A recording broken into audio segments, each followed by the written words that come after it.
Trading मधील ह्या एका मिस्टेकनी तब्बल माझे 2 वर्ष वाया गेले. तर आपला आज हे डे 3 ज्यामध्ये आपण कव्हर करतो अशा 12 मिस्टेक जी माझ्या स्टार्टिंग फेज मध्ये केल्यात आणि त्यातनं कसं बाहेर पडलो ते सुद्धा तुमच्यासोबत शेअर करणार आहे. तर सगळ्यात मोठी मिस्टेक होती की दिवसभर मी काय केलं, म्हणजे दिवसभर कोणते ट्रेड घेतले, कोणत्या लॉजिकने घेतले, ह्या सगळ्या गोष्टीचा माझ्याकडे डाटा कधी नव्हता. त्यामुळे मला कधी समजलंच नाही की कोणत्या का गोष्टीमुळे मला लॉस होतो. त्यामुळे नंतर रिअलाइज झालं मला की ट्रेडिंग जर्नल मला मेंटेन ठेवावं लागेल. तर एक पॉईंट येतो, नेमकं ट्रेडिंग जर्नल मेंटेन ठेवायचं कसं. एकदम इझी आहे बघा.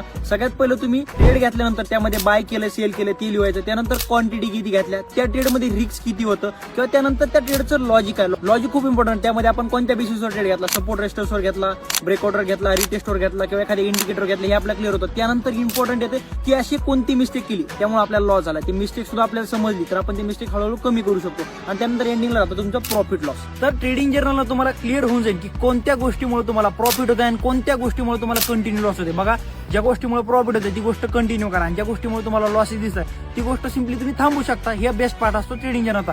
त्याचबरोबर भरपूर जणांना ट्रेडिंग जर्नल कसं मेंटेन ठेवायचं ते माहित नाही. तर तुम्हाला एकदम फ्री ऑफ कॉस्ट मध्ये एका महिन्याचं ट्रेडिंग जर्नल प्रोव्हाइड करा. त्यासाठी तुम्हाला करायचं काय, सगळ्यात पहिलं तुम्हाला डीएम मध्ये जाऊन तुम्हाला ट्रेडिंग जर्नल असं टाईप करायचं. पण हा, मी ट्रेडिंग जर्नल अशाच लोकल ज्यांना